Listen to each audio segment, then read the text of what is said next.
છે ને બારે બુદ્ધિ હોડે હાન આવી તો આવી ને ગઈ એમ એ અગાઉની કહેવત છે.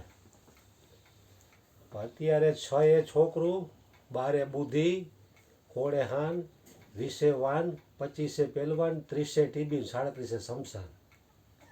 હવે આયુષ્ય ટૂંકા થઈ ગયા માણસને. ગમે તે વ્યક્તિને ગમે ત્યારે એટેક આવી જાય. 6 વર્ષની ઉંમરે છોકરું, 12 બુદ્ધિ, હોળે હાન, 20 વાન, 25 પહેલવાન, 30 ટીબી અને 37 શમશાન. વાહ ભાઈ વાહ, સારું ગણિત ગણ લીધું. એટલે ગ્રહસ્થ ધર્મ છે ને એ આમ જોઈએ તો શ્રેષ્ઠ ધર્મ છે. તો ઘણા સમય પહેલા અમારા ગુરુજી અર્જુન બાપાને કોઈકે પ્રશ્ન પૂછેલો કે બાપા ગ્રહસ્થી શ્રેષ્ઠ કે બ્રહ્મચારી શ્રેષ્ઠ? બાપા કહે તમને કેમ લાગે છે? તો ઓલો કહે મને તો એવું લાગે કે બ્રહ્મચારી શ્રેષ્ઠ. તો કે બ્રહ્મચારી શ્રેષ્ઠ હોય તો હનુમાનજી નૈષ્ઠિક બ્રહ્મચારી હતા, છતાંય ભગવાન રામના અનન્ય ભક્ત હતા. એ ભગવાન રામ તો ગ્રહસ્થી હતા, કૃષ્ણ ગ્રહસ્થી છે. એટલે બ્રહ્મચારી હોય, સંન્યાસી હોય, એ હરેક લોકો ગ્રહસ્થી પાસે આમ કરે છે કે ગ્રહસ્થી છે એ શ્રેષ્ઠ છે. અને જે મહાપુરુષો થઈ ગયા છે ગ્રહસ્થમાં જ પરમાત્માની પ્રાપ્તિ કરી અને આ વસ્તુને જેમ છે એમ જાણી ગયા છે. એટલે ગ્રહસ્થ ધર્મ શ્રેષ્ઠ જ છે એમ. પછી તો જે કોઈ વ્યક્તિ, હરેક વ્યક્તિ સ્વતંત્ર છે, એમાં કાંઈ કોઈ ઉપર પ્રેશર કોઈ કરી ન હોગે. એને જેમ હાલવું એમ હાલે. એને જ્યારે વાત સમજાય ત્યારે એ કરવું હોય ત્યારે કરે એમ. કારણ કે કોઈ ઉપર બંધન નાખવા જેવું નથી એમાં.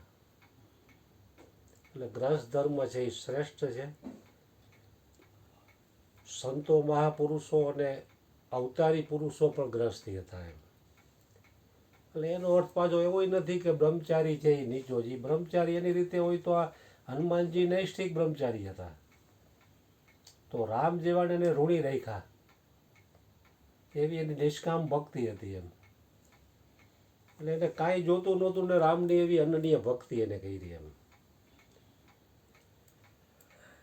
અત્યારે તો કળીકાળમાં મોટા ભાગે માણસો કાંઈ ને કાંઈ કામનાથી ઈશ્વરનું ભજન સત્સંગ સ્મરણ કરતા હોય છે. પણ નિષ્કામ ભાવે જે કરે ને એ સર્વશ્રેષ્ઠ છે એમ. કાંઈ જોતું નથી અને સત્સંગ ભજન સેવા સ્મરણ જે કાંઈ કરે તો એ પરમાત્માને એ વ્યક્તિ પ્યારો લાગે છે. પણ કાંઈ જોતું હોય તો તમે કાંઈ વસ્તુ ઈચ્છો પરમાત્માને, આટલા માણસ માનતા કરે મારું આટલું આમ થાય તો હું આમ કરું, તો એ તો એક જાતનો સોદો થઈ ગયો. પરમાત્માને તમે તમારો નોકર બનાવ્યો. કારણ કે છે તો માલિક બધાયનો, નોકર તો છે નહીં. ભગવાન કહે ને કે ઠાકરના ચાકર હોય તો ઠાકર ચાકર હોય. બોલો તો આખું મને બોલે. ઠાકરના ચાકર બને તો ઠાકર ચાકર હોય. પણ ચાકર થઈને જો ઠાકર બનવાની કોશિશ કરે તો બના દિયા સબ ખોય. એટલે પરમાત્મા છે એ ઠાકર છે, આખું જગત એનું ચાકર જ છે એમ. પણ જીવ અહંકારના હિસાબે ચાકર હોવાના કારણે ઠાકર બનવાની કોશિશ કરે છે, એટલે માર ખાઈ જાય છે. અને પરમાત્મા પ્રાપ્તિમાં મોટામાં મોટું જો અડચણરૂપ ને બાધારૂપ હોય ને તો પોતાનો અહમ. કારણ કે અહંકાર છે ને એ સત્ય વસ્તુ સમજવા નથી દેતો. ગંગા સતીએ પણ કીધું કે ગુંજાનો લાડવો પાંડવાય, અહમ ભાવ ગયા વિના નહીં ખવાય. કારણ કે ગુંજાનો લાડવો એટલે ખીચામાં જ લાડવો છે. એવી રીતે પરમાત્મા ભેગો જ છે, પણ અહમ ભાવ ગયા વગર નહીં એને માણી શકાય એમ. દિલે તस्वीरें है यार जबकि गर्दन झुका ली और मुलाकात कर ली, वो थे न मुझसे दूर न मैं उनसे दूर था, आता न था नजर तो नजर का कसूर था. દિલે તસવીરે એટલે હૃદયમાં જ પરમાત્મા છે એમ, બહાર નથી ગયા એમ. ગરદન ઝુકાલી ઓર મુલાકાત કર લી. ગરદન ઝુકાલી એટલે અહંકાર ઓગાળી નાખ્યો. वो थे न मुझसे दूर न मैं उनसे दूर था, કારણ કે એ તમારાથી દૂર નથી, તમે એનાથી દૂર નથી. આતા ન થા નજર તો નજર કા કસૂર થા. એટલે પરમાત્મા ભેગો જ છે, આકાશ પાતાળમાં બહાર ક્યાંય છે નહીં.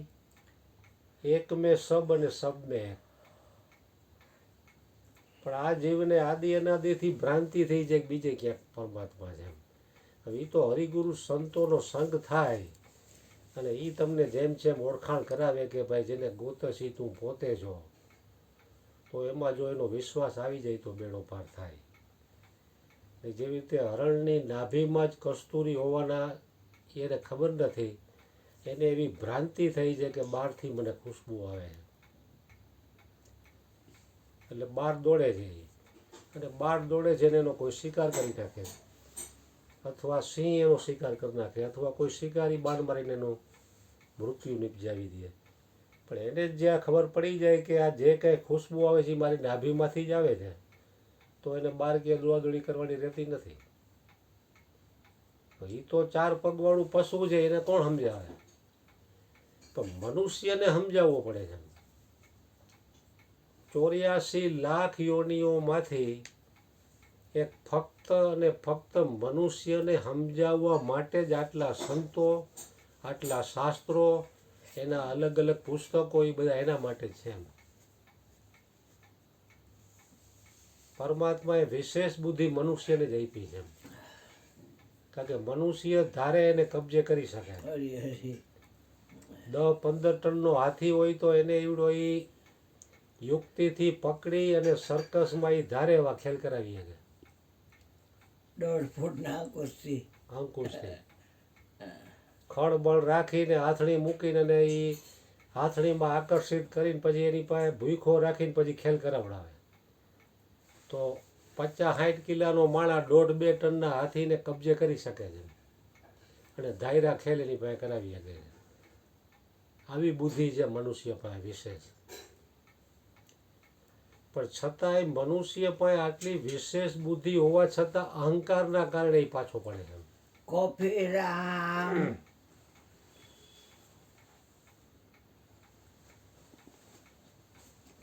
તમારી અટક શું છે બેટા? સિંગાડા. હે લોવાણામાં હોય ને કે સિંગાડા? આના પટેલમાં હોય સિંગાડા. હે અમારે એક ભાઈબંધ છે એમાં સિંગાડા. તમારે કુળદેવ કોણ છે? ખોડિયાર માતાજી. કાગોળવાળા. હમણાં જે 8મ છે, આજે છે ને? આજે જ છે ને નિવેદ? કે નિવેદ ગાવા ગયા હતા બેટા? ગાવા ગયા નિવેદ કરવા ગયો. નોરતાના 8મ નોરતું જોતું હતું ને, ત્યાં કાકા છોકરો મોરબી